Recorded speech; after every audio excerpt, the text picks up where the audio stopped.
Keeper of the Lost Cities, Neverseen, Book 4. For my readers, I love you more than Sylvanie loves Keith. Melomelt and custard bursts for everyone. Preface. Sophie stumbled backward, scrambling closer to her friends as a cage of neon yellow flames erupted all around them. Heat licked across her skin, and smoke choked her lungs, while the Neverseen moved forward, their black cloaks gone, disguises abandoned. There would be no more hiding. The Neverseen shouted insults and warnings that Sophie tried to focus on, but her mind was too fixated on other words. Trick, trap, traitor. The last word made it impossible to look one of the figures in the eye. Another betrayal, another lie. Sophie was done with all of it.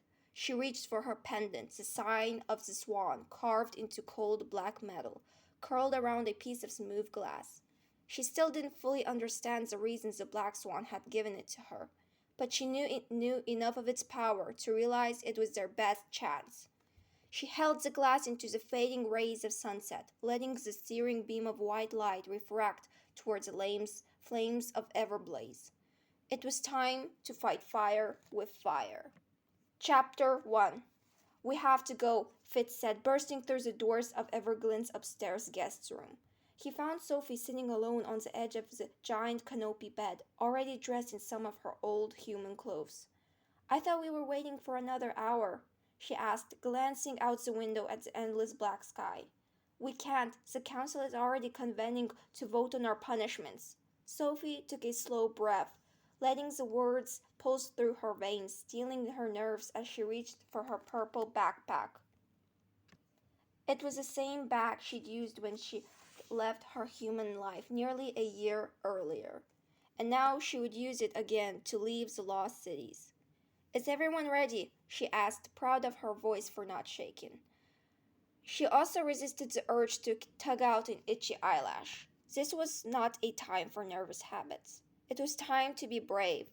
The council had vowed to punish anyone associated with the Black Swan, the mysterious organization responsible for Sophie's existence. But Sophie and her friends knew the real villains were a group called the Neverseen.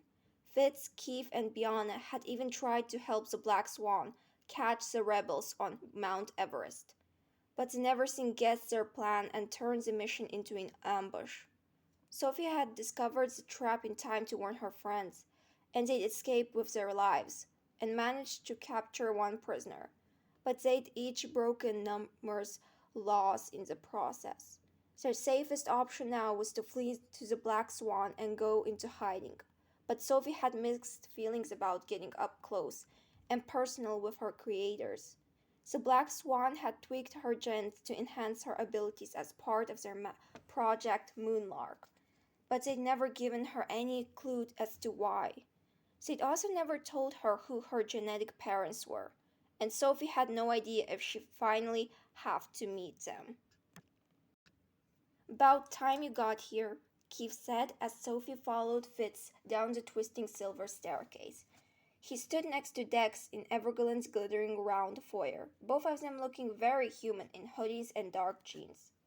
Keith flashed his famous smirk and patted his carefully mussed blonde hair, but Sophie could see the sadness clouding his sky-blue eyes. During their confrontation with the Neverseen, Keith had discovered that his mother was one of their leaders.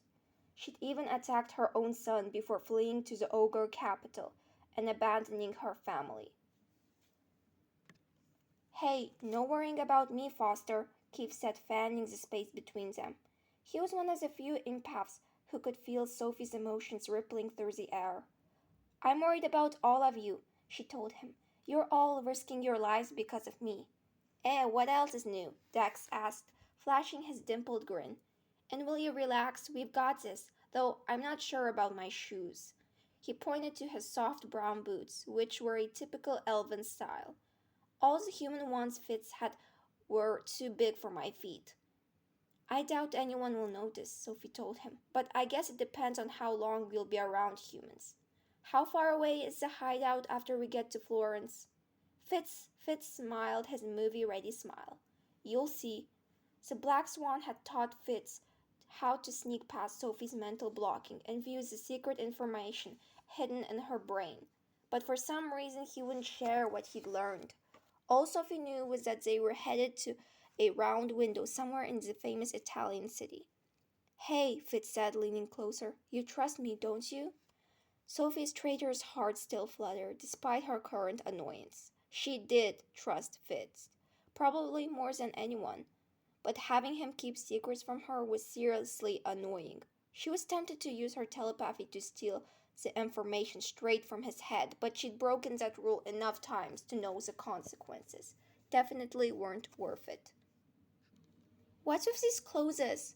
Bianca interrupted, appearing out of thin air next to Keith. Bianca was a vanisher, like her mother, though she was still getting used to the ability. Only one of her legs reappeared, and she had to hop up and down to get the other one to show up.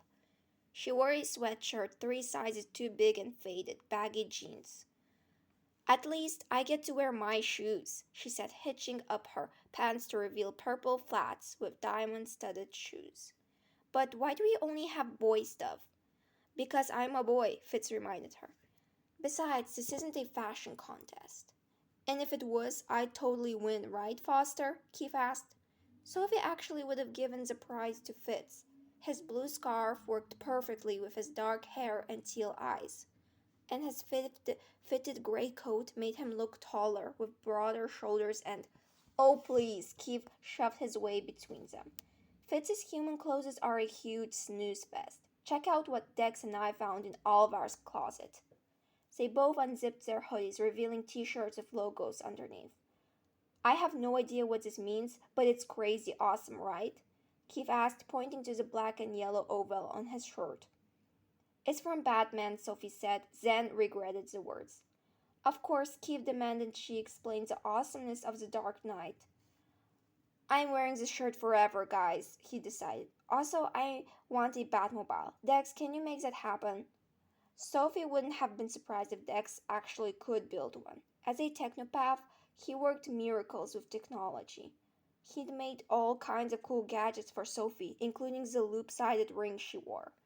A special panic switch that had saved her life during her fight with one of her kidnappers. What's my shirt from? Dex asked, pointing to the logo with interlocking yellow W's.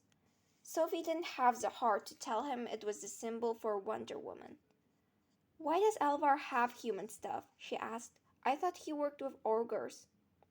He does, Fitz replied. Or he did before you almost started a war with them.